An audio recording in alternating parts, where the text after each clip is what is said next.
안녕하세요. 꿈짱TV의 이수경입니다. 제가 지금 2주가 지나 3주 만에 이 유튜브 영상을 찍는 것 같아요.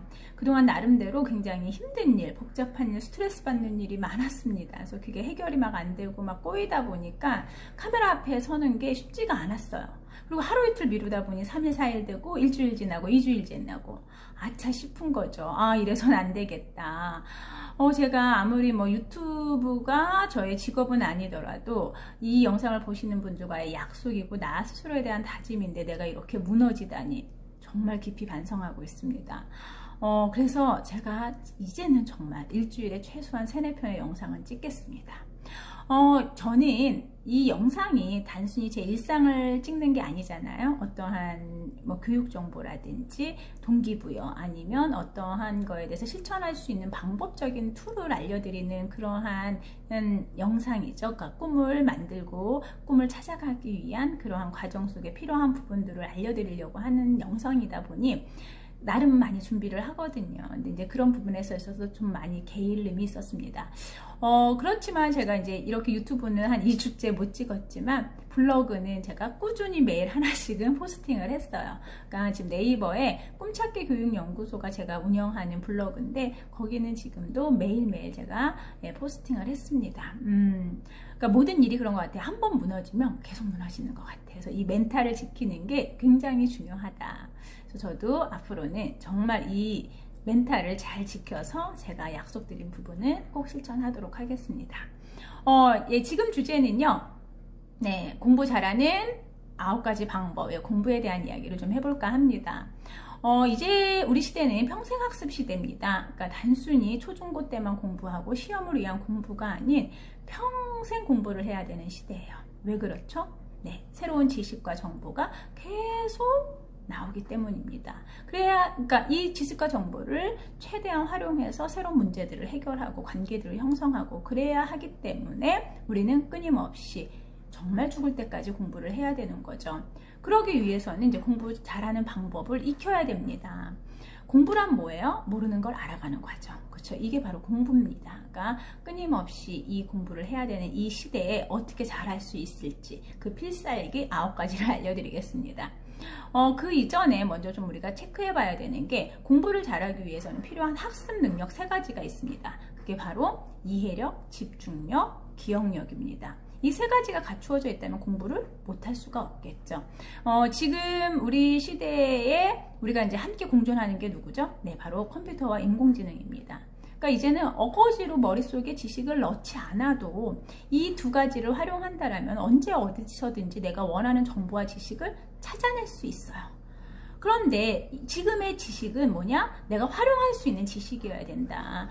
그래서 지금 우리가 꼭 필요한 것들이 이 학습 능력을 키우면서 나에게 필요한 지식들을 쌓아갈 수 있어야 되는 게 중요합니다. 그러기 위해서는 이해력, 집중력, 기억력의 능력을 올리셔야 되고 제가 이제 그 부분을 중심으로 9가지 방법을 알려드릴게요. 첫 번째는요. 집중력을 향상시키기 위해서는 조명을 활용해라입니다. 그러니까 우리 아이들은요 이렇게 하시면 돼요. 그러니까 유아들은요 10분 이내에 집중력이 굉장히 짧죠. 초등학교 들어가면서 조금씩 늘어나는데 기준은 뭐 개인차는 있지만 평균 1학년은 10분, 2학년은 20분, 3학년은 30분, 4학년은 40분 이런 식으로 기억하시면 돼요.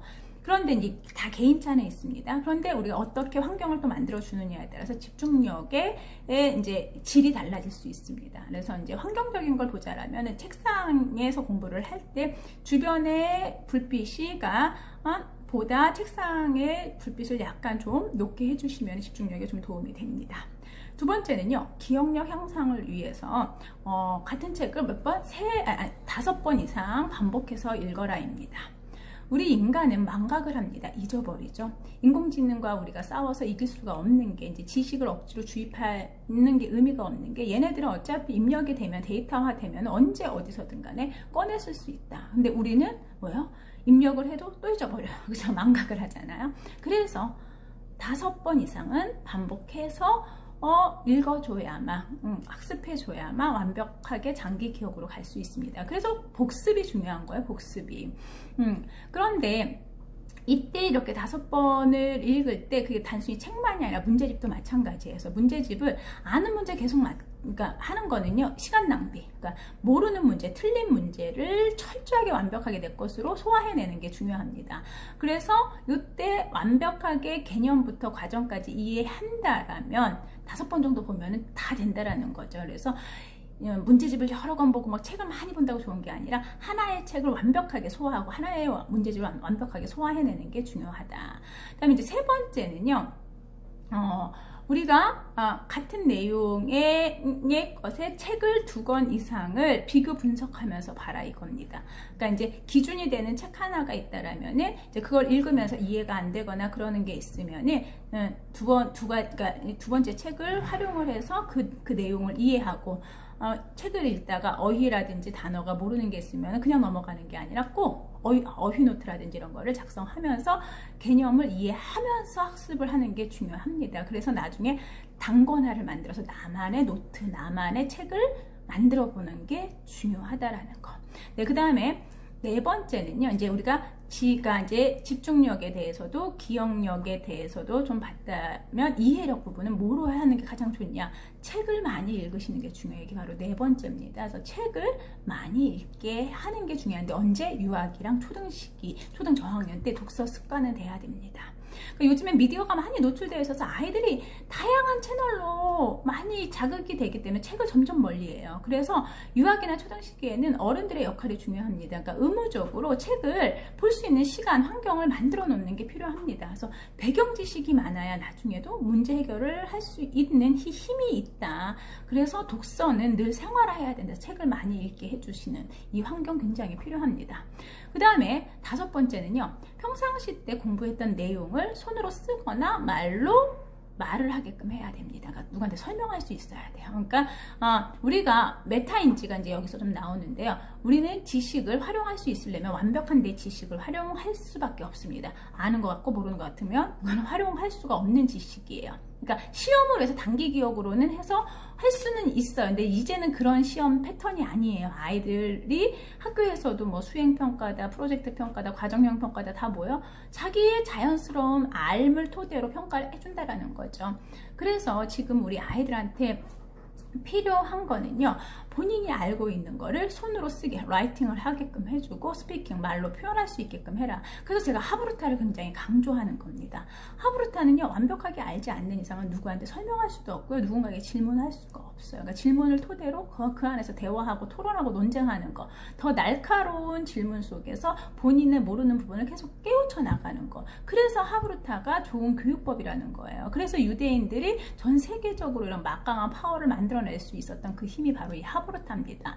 거기에 같이 6번째가 뭐냐면 설명이 안 되는 부분은 모르는 거예요. 그래서 하브루타를 제가 계속 강조하는 거거든요. 그래서 선생님들이나 부모님들이 아이들한테 어떻게 설명해 줘야 되냐면, 아이가 이걸 아는지 모르는지를 선생님한테, 엄마한테 설명해봐. 근데 애가 제대로 설명을 못하면 모르는 거예요. 그러니까 요즘 뭐 시험이 중간고사, 기말고사도 없고 애가 학력이 어떻게 되는지 굉장히 궁금합니다. 막 이러는데, 이거 그냥 교과서에 나와 있는 문제 한번 풀어봐라, 엄마한테 설명해봐라, 이러면 답 나와요. 설명 못하고 거기다 기록 못하면 이 아이는 이 단어는 이해하지 못했다라고 이해하시면 됩니다.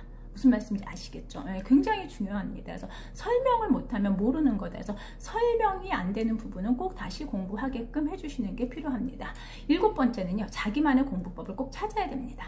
사람은 다 달라요. 누군가는 저처럼 이렇게 설명하면서 공부를 하는 사람이 있는가 하면 정말 열심히 혼자서 막 읽으면서 하는 사람, 걸어다니면서 하는 사람, 막 여러 가지 방법들이 있어요. 그러니까 자기만의 방법을 찾는 게 중요합니다. 그래서 아이가 공부할 때도 얘가 언제 효율적으로 집중을 잘하는지를 관찰하셔서 그 방법을 독려해 주시는 게 필요하다라는 것.